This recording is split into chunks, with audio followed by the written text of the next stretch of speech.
Bonjour, chers frères et sœurs. Nous voici une semaine après. Une semaine après avoir commencé à parler du pardon et de la réconciliation. Une semaine après avoir entendu ce que Dieu a à nous enseigner sur ce sujet, comment il est disposé à nous accompagner dans ce parcours.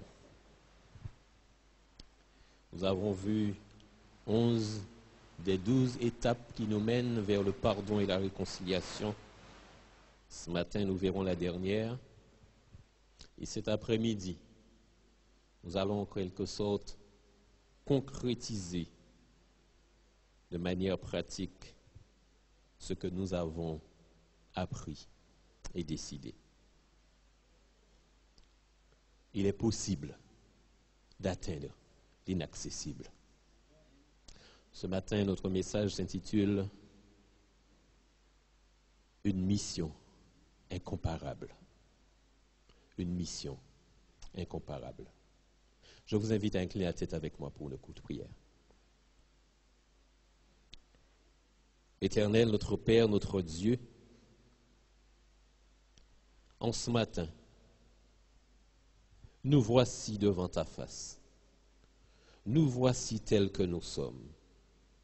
Reçois-nous, lave-nous, purifie-nous, accompagne-nous et envoie-nous en ton nom. En Jésus, nous t'avons prié. Amen. Je vous ai parlé sabbat dernier de Kim Phuc. Voici aujourd'hui le reste de son histoire. Nous sommes le 8 juin 2012, 40 ans. Cela fait 40 ans qu'elle est la fille de la photo. 40 ans qu'on l'oblige à se retourner en permanence vers l'instant douloureux de son existence, l'instant le plus douloureux de son existence. Ce bombardement au napalm qui la brûla intensément à l'âge de 9 ans et faillit lui coûter la vie. Ce jour-là, le 8 juin 1972, Nick Hutt, le photographe qui a pris le cliché, s'était posté sur la route 1 de Trang Bang, à moins d'1 heure de route de Saigon. Et il avait assisté stupéfait à l'affreuse bavure.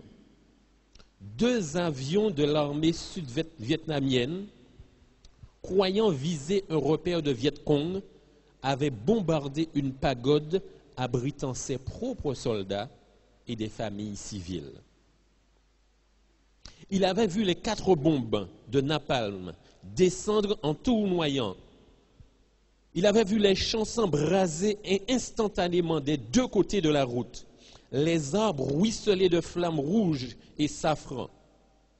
Et puis, sortant de la fumée noire et dans un souffle brûlant, comme surgissant de l'enfer, des silhouettes humaines hébétées. Elle courait dans un silence oppressant avant d'appeler à l'aide en découvrant soldats et journalistes sur la voie. Il y eut d'abord une grand-mère, celle de Kim Phuc, portant dans ses bras un bébé calciné. Puis a jailli un jeune garçon en chemise blanche et short noir qui hurlait « Aidez ma sœur !» Sa sœur, elle arrivait derrière, toute nue, bras écartés, infiniment vulnérable. Elle disait « Non quoi, qui voulait dire « Trop chaud, trop chaud !» Sa queue de cheval avait grillé et de son corps brûlé se détachaient les lambeaux de chair rose et noire. En voulant éteindre les flammes qui léchaient son bras gauche, elle avait carbonisé la paume de sa main droite. La scène était terrible. Elle exprimait comme aucune autre l'injustice, la douleur, la folie de la guerre. Nick Hutt, tremblant, avait pris la photo. Puis il s'était rapproché des enfants. Le journaliste de la chaîne britannique ITN, Christopher Wayne, avait donné à boire à la petite fille et l'avait aspergée d'eau. Nick avait couru chercher un poncho pour cacher sa nudité et puis il avait accepté, avant de foncer développer le film si précieux, de conduire l'enfant à l'hôpital de Cushi sur la route de Saigon. À chaque secousse de la voiture, Kim Phuc hurlait de douleur, puis elle perdit connaissance. Le photographe la confia aux infirmières et aux médecins. En quelques jours, la photo de Nick Hutt fit la une des journaux du monde entier, suscitant l'indignation et la colère des opposants à la guerre, l'embarras désolé de ses partisans. Des enregistrements à la Maison-Blanche révéleront plus tard l'irritation du président Nixon, obsédé par cette image qu'il soupçonnait d'être truquée. Elle vaudra à Nick Hutt les plus grandes récompenses internationales, y compris le prix Pulitzer. 40 ans. 40 ans plus tard, la fille de la photo accepte avec grâce de porter le fardeau, mais ce ne fut pas facile. J'ai longtemps, dit-elle, j'ai longtemps voulu fuir cette petite fille plongée dans le chaos de la guerre du Vietnam. Mais la photo m'a toujours rattrapé. De partout, des gens surgissaient en disant « C'est bien vous, quelle horreur !» Et j'avais l'impression d'être doublement victime. Et puis j'ai décidé que ce qui m'apparaissait comme une malédiction avait aussi été ma chance. Et qu'il me revenait de choisir le sens de donner à cette photo. Elle illustrait l'épouvante de la guerre, je deviendrai une ambassadrice de paix. Elle montrait la barbarie, je parlerai d'amour et incarnerai le pardon. Elle évoquait la mort, je montrerai la vie. Elle ne m'a guère épargné, mais c'est elle qui triomphe. La tragédie n'a jamais anéanti l'espoir. Des anges gardiens m'ont sans cesse apparu. Des anges gardiens sont sans cesse apparus sur mon chemin. Et c'est bien cela, le miracle. Nick Hutt, le photographe, n'est que le premier de ceux que Kim appelle ses anges gardiens. Oncle Hutt, lui dit-elle en ce 8 juin 2012, tu m'as sauvé la vie. Lui, il habite à Los Angeles, elle à Toronto, mais il n'est de semaine sans qu'ils ne se parlent. Christopher Wayne, le journaliste d'ITN, est un autre de ces anges gardiens. Il a joué, assure Kim Phuc, un rôle déterminant dans son sauvetage. Son reportage sur la petite fille était passé à la télévision juste après la publication de la photo. Et le monde stupéfait avait découvert la scène en mouvement. Mais le reporter voulait avoir des nouvelles de l'enfant et s'assurer qu'elle était bien soignée. Alors que ses parents la recherchaient en vain d'hôpital en hôpital, croyant la retrouver dans une morgue, lui, il l'a localisée grâce à l'ambassade britannique dans une annexe étouffante du First Children's Hospital de Saigon. Elle avait sombré dans un semi-coma. Les pansements collés à sa peau, brûlés, dégageaient une odeur pestilentielle. Une femme qui assistait à l'agonie de son petit garçon, dont les brûlures grouillaient de verre sur le lit d'à côté, l'éventait de temps en temps. Le reporter fut effaré. Il appela une infirmière. « Que va-t-il arriver à la petite fille ?»« Elle va mourir. Ce n'est qu'une question d'heure. » Il ne pouvait l'accepter. Il téléphona tous azimuts et il apprit l'existence du pavillon Barsky, une clinique américaine capable de soigner les grands brûlés. Il appela l'ambassade américaine qui donna son feu vert au transfert de l'enfant à condition que le ministère sud-vietnamien des Affaires étrangères formule son accord. Alors il s'y est précipité, faisant face à un haut fonctionnaire réticent et obtus. Tout cela ne serait pas bon, disait-il, pour l'image du Sud-Vietnam. Cela rendit fou le journaliste, qui sortit un couteau de sa poche et le tendit au fonctionnaire. Cette gosse souffre atrocement. Alors prenez ce couteau et rendez-lui service en lui tranchant la gorge. L'effet fut immédiat. Kim Phuc fut transféré à Barski et le personnel se démena pour soigner au mieux la petite brûlée que guettait le monde entier et qui endura en une année pas moins de 17 opérations. 40 ans. 40 ans plus tard, Chris, déclare Kim Phuc, tu as partagé ma route. Je te suis reconnaissante. Mais comment oublier Perry Kretz, ce journaliste de Stern, journal allemand, basé à Hambourg, lui aussi bouleversé par l'image découverte dans les journaux. Ayant photographié Kim Phuc en 1973, après 14 mois d'hôpital, et découvert ces cicatrices atroces que la chaleur rendait si douloureuses et qu'elle n'avait aucun moyen d'apaiser, il n'avait cessé de penser à elle. Comment survivait-elle? Comment dans sa famille pauvre et nombreuse retrouvait-elle sa place?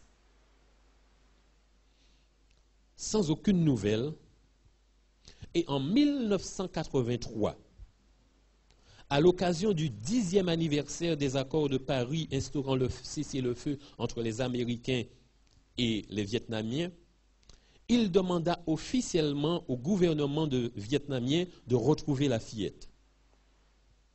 La recherche prit une année parce que sa famille avait déménagé.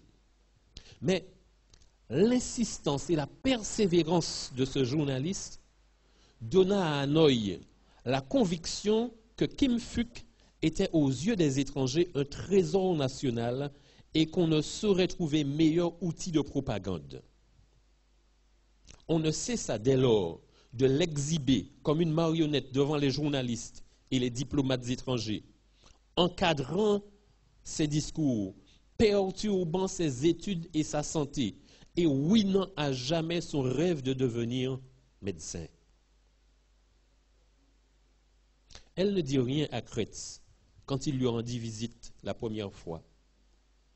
Mais un jour, elle osa lui écrire, priant pour que sa lettre ne soit pas interceptée.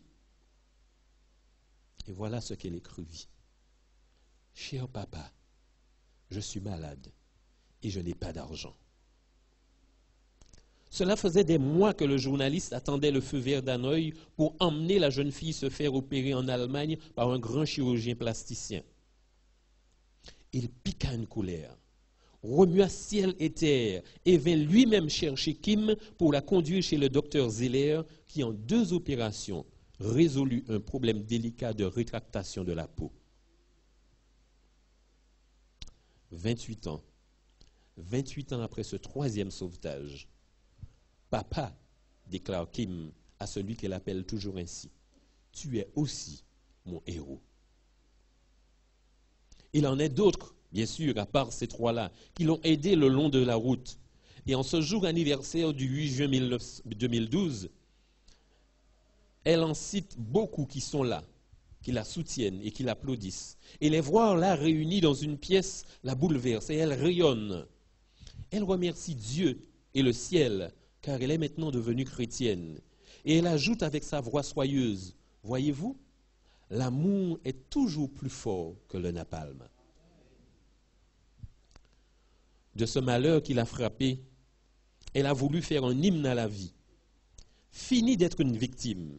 Maintenant, c'est elle qui prend les choses en main. Depuis qu'elle a fui au retour d'un voyage de noces à Moscou en 1994 et dans des conditions rocambolesques le Vietnam, puis Cuba, où le gouvernement communiste la maintenait sous étroite surveillance, elle se sent invincible. Et le cri assourdissant de la petite fille, dont les vêtements comme la peau avaient brûlé sous le feu du napalm, a fait place à la voix sereine d'une mère de famille comblée. Fière d'avoir osé changer de pays, de culture et de langue.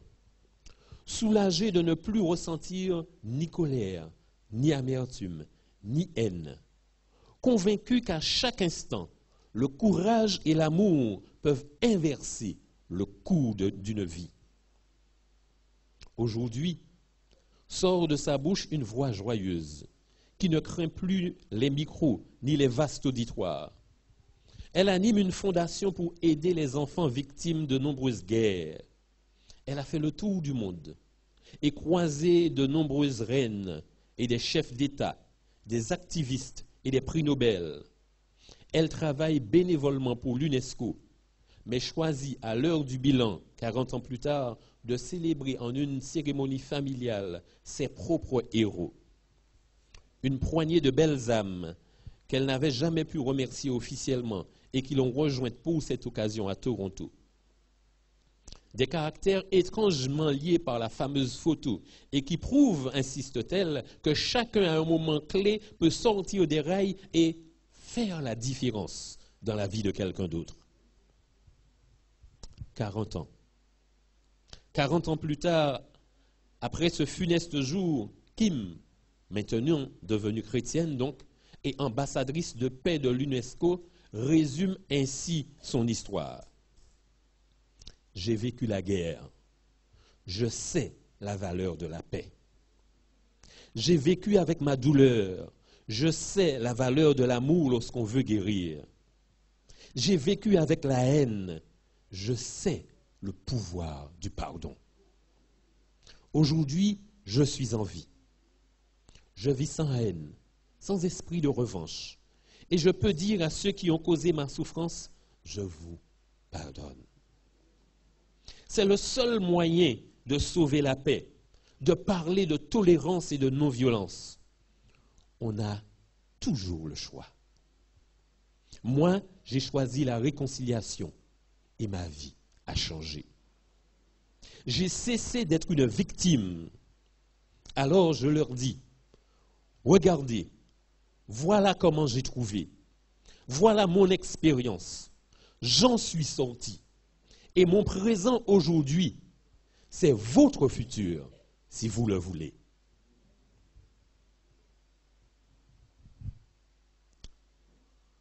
Il en a un autre. Il en a un autre qui a connu une trajectoire encore plus radicale. Il n'a pas été bombardé par des avions amis. Il s'est volontairement exposé au châtiment pour ses ennemis, afin d'en faire ses amis. Il n'a pas rencontré parmi eux des anges gardiens pour lui porter secours. Ils se sont tous éloignés quand il en avait le plus besoin. Son histoire nous est rapportée par Ésaïe le prophète au chapitre 53 de son livre. Qui a cru à ce qui nous était annoncé? Qui a reconnu le bras de l'Éternel? Il s'est élevé devant lui comme une faible plante, comme un rejeton qui sort d'une terre desséchée. Il n'avait ni beauté, ni éclat pour attirer nos regards. Et son aspect n'avait rien pour nous plaire. Méprisé et abandonné des hommes. Homme de douleur et habitué à la souffrance. Semblable à celui dont on détourne le regard. Nous l'avons dédaigné. Nous n'avons fait de lui aucun cas. Cependant, ce sont nos souffrances qu'il a portées. C'est de nos douleurs qu'il s'est chargé. Et nous l'avons considéré comme puni, frappé de Dieu et humilié. Mais il était blessé pour nos péchés, brisé pour nos iniquités. Le châtiment qui nous donne la paix est tombé sur lui. Et c'est par ses meurtrissures que nous sommes guéris. Nous étions tous errants, comme des brebis. Chacun suivait sa propre voie. Et l'Éternel a fait retomber sur lui l'iniquité de nous tous. Il a été maltraité et opprimé. Et il n'a point ouvert la bouche. Semblable à un agneau qu'on mène à la boucherie, à une brebis muette devant ceux qui l'attendent. Il n'a point ouvert la bouche. Il a été enlevé par l'angoisse et le châtiment. Et parmi ceux de sa génération, qui a cru qu'il était retranché de la terre des vivants et frappé pour les péchés de mon peuple? On a mis son sépulcre parmi les méchants, son tombeau avec le riche, quoiqu'il n'eût point commis de violence et qu'il n'y eût point de fraude dans sa bouche. Il a plu à l'Éternel de le briser par la souffrance. Après avoir livré sa vie en sacrifice pour le péché, il verra une postérité et prolongera ses jours. Et l'œuvre de l'Éternel prospérera entre ses mains. À cause du travail de son âme, il rassasiera ses regards. Par sa connaissance, mon serviteur juste justifiera beaucoup d'hommes et il se chargera de leurs iniquités. C'est pourquoi je lui donnerai sa part avec les grands. Il partagera le butin avec les puissants, parce qu'il s'est livré lui-même à la mort. Et qu'il a été mis au nombre des malfaiteurs, parce qu'il a porté les péchés de beaucoup d'hommes, et qu'il a intercédé pour les coupables. Aujourd'hui, Jésus, l'agneau immolé, est devenu le roi de paix. Le roi de paix qui aujourd'hui recherche des ambassadeurs de paix, comme Kim Phuc, pour poursuivre la mission. La 12e et dernière étape de notre parcours vers le pardon et la réconciliation, dans la phase du service, nous dit ceci. Ayant connu un réveil spirituel, en résultat de ces 12 étapes, nous essayons de porter ce message et de pratiquer ces principes dans toutes nos affaires. Chers amis, chers frères et sœurs, Jésus n'est pas un ambassadeur de paix. Il est le roi de paix. Les ambassadeurs qu'il recherche, c'est vous et moi. Ce qu'il a enduré, ce qu'il a vécu, aucun de nous ne saurait le vivre. Aucun de nous ne saurait l'endurer. Il l'a fait pour qu'aujourd'hui, nous puissions avoir, comme Kim Phuc, la force de vivre le pardon et la réconciliation. Aujourd'hui, notre Seigneur nous promet ceci. Acte 1, verset 8. Mais vous recevrez une puissance. Le Saint-Esprit survenant sur vous, et vous serez mes témoins à Jérusalem, dans la Judée, à Samarie et jusqu'aux extrémités de la terre. Voyez-vous, lorsque nous nous approprions tout ce que Dieu nous offre, nous devenons alors en mesure de vivre comme il le souhaite.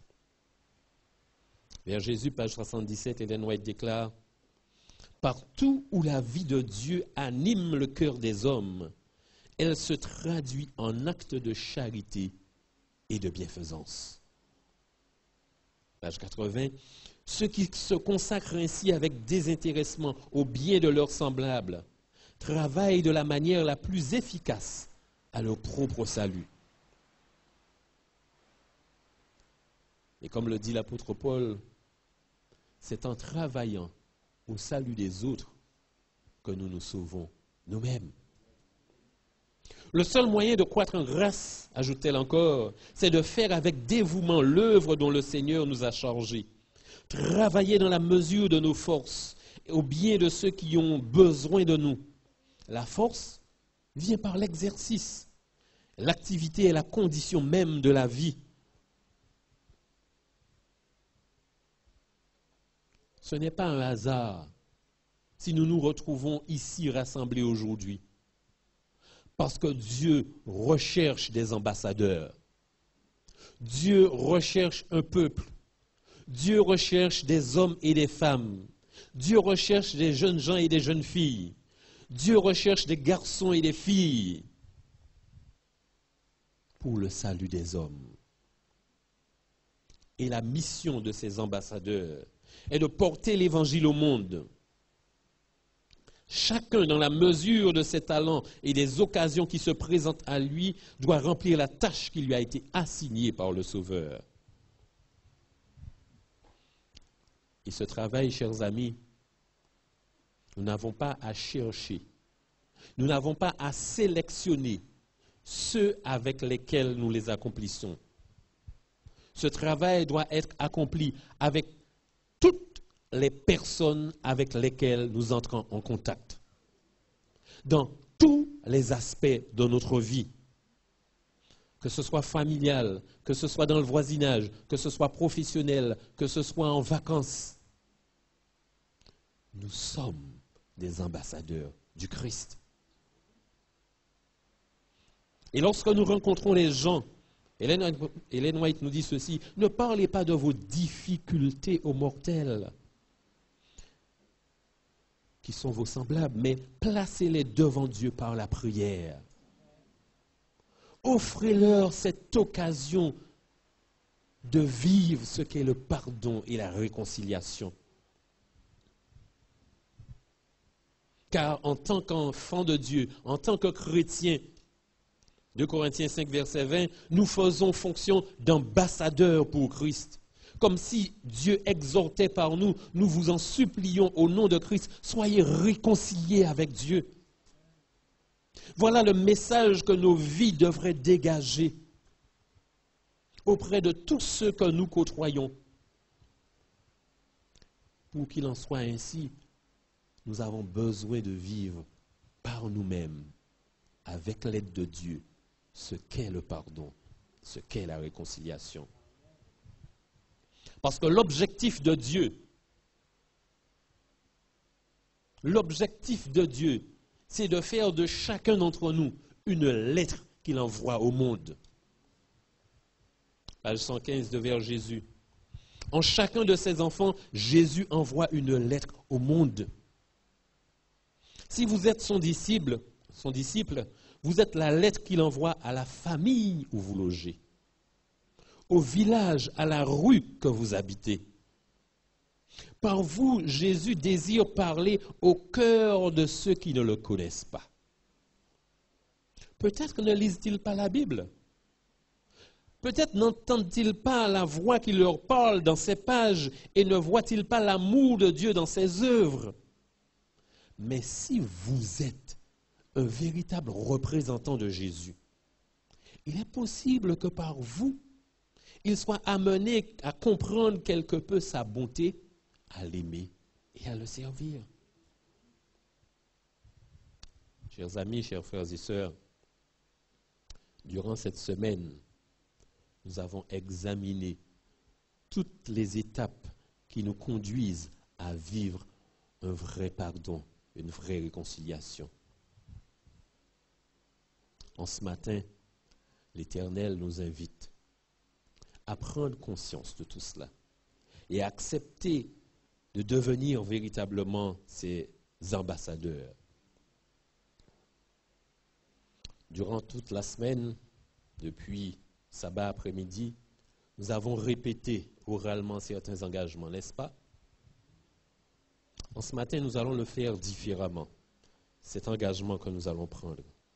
Mais tout juste avant de prendre cet engagement, certains d'entre vous se demandent peut-être pourquoi nous n'avons pas eu au cours de la semaine ou encore même ce matin une séquence où chacun serait invité à aller vers son frère, sa sœur, son voisin, son mari, sa femme, pour offrir ou demander pardon, ou alors pour se réconcilier. Eh bien, la raison est simple. De tels moments ne sont pas inutiles, mais leur effet est de courte durée. Pourquoi donc allumer un feu de paille quand nous pouvons allumer un feu de bois? En ce matin, Dieu nous invite à allumer un feu de bois. Pendant cette semaine, à travers les 12 étapes parcourues, nous avons taillé de belles bûches pour alimenter notre feu. Nous les avons agencées de telle sorte qu'elles brûlent progressivement. Nous avons disposé des feuilles sèches et des brindilles sous les bûches face au vent. Ensuite, tel Élie sur le mont Carmel, nous avons arrosé cet autel de toutes nos faiblesses, de toutes nos imperfections, toutes nos indécisions, toutes nos hésitations, toutes nos peurs et de tous nos doutes. Ce matin, demandons à l'Éternel d'y mettre le feu. Demandons à l'Éternel d'y mettre son feu. Éternel, Dieu d'Abraham, d'Isaac et de Jacob, que l'on sache qu'aujourd'hui, en ce 21e siècle, que tu as un peuple ici à Samarie. Et que ce peuple croit encore à la puissance de ta parole.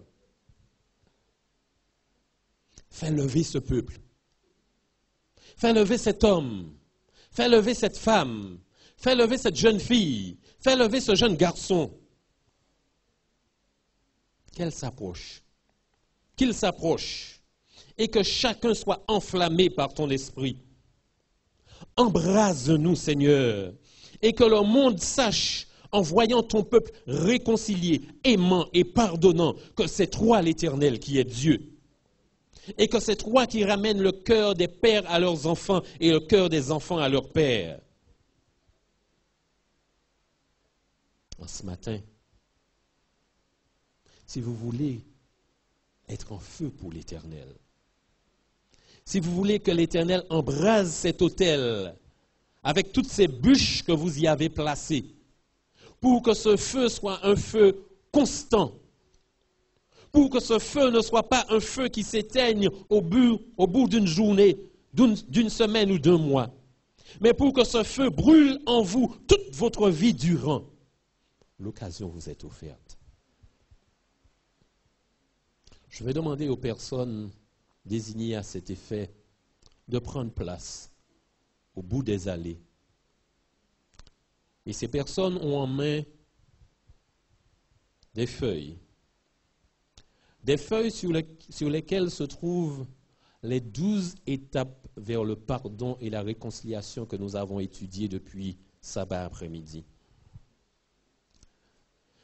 Elles sont formulées, comme nous l'avons vu, de manière à la première personne du pluriel, sur la première feuille. Et ensuite, sur la deuxième feuille, qui est recto verso, vous avez l'occasion de pouvoir écrire par vous-même, à la première personne du singulier, l'engagement que vous prenez. En ce matin, si vous désirez que les bûches de votre vie soient enflammées par l'Esprit de Dieu, si vous désirez allumer un feu de bois et non un feu de paille, et que vous voulez dire au Seigneur, en dépit de ma faiblesse, en dépit de mon infirmité, en dépit de mes doutes, Père, me voici, prends-moi et embrase-moi pour toi, fais de moi ton ambassadeur de paix. Si vous le voulez, je vous invite maintenant à vous tenir debout, à récupérer une feuille et à vous approcher ici de l'autel. Et nous allons prier ensemble pour que Dieu exauce nos prières. Pendant que vous faites ceci, nous chanterons au 280. Père, je viens à toi.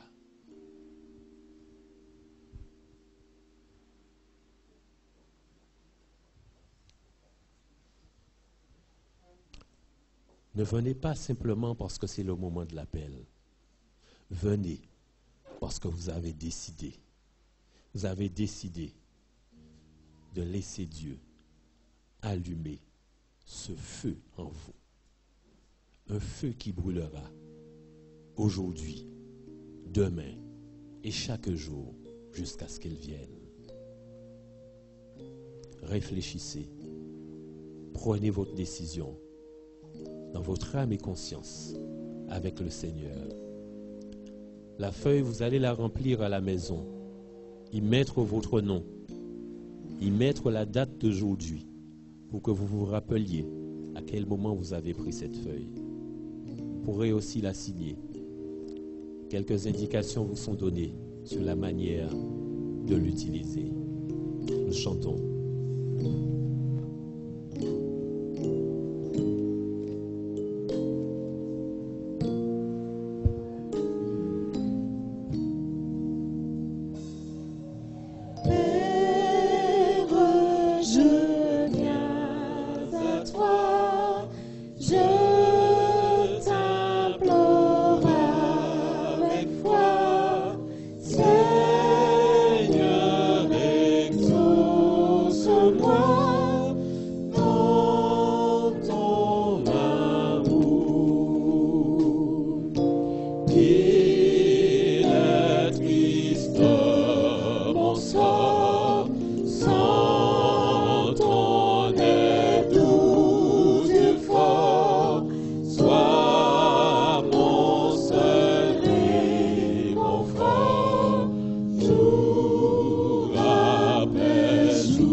Dieu nous invite,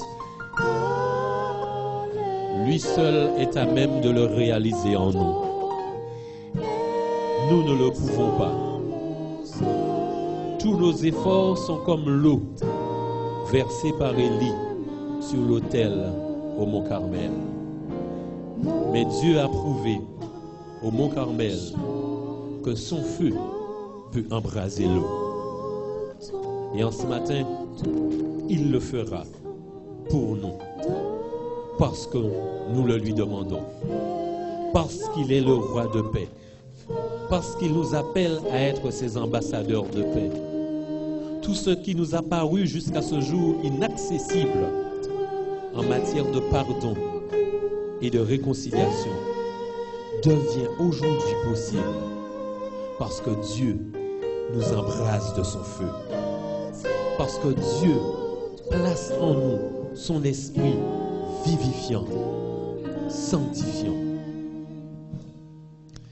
Nous chantons la dernière soirée. Que moi, par ta grâce, ô mon roi, que je marche avec toi jusqu'à la mort. Conduis-moi par ta main tout le long du chemin et que j'arrive enfin au divin port. Père, à toi j'ai recours dès le matin. Tiens-nous toujours, garde ma main. Nous allons nous prosterner là où vous êtes, si vous le pouvez, et nous allons demander à Dieu d'embraser nos cœurs, d'embraser nos vies, afin que désormais où que nous soyons, où que nous allions, nous soyons pour lui un ambassadeur de paix. Prions. Père éternel, nous voici tes enfants devant ta face en ce matin.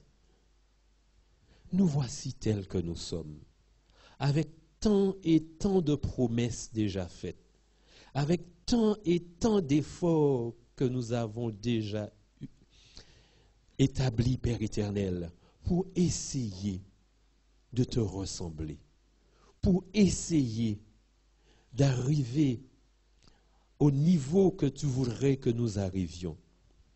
Et nous devons reconnaître en ce matin, ô Père, que hélas, tout ceci n'a souvent été que des feux de paille.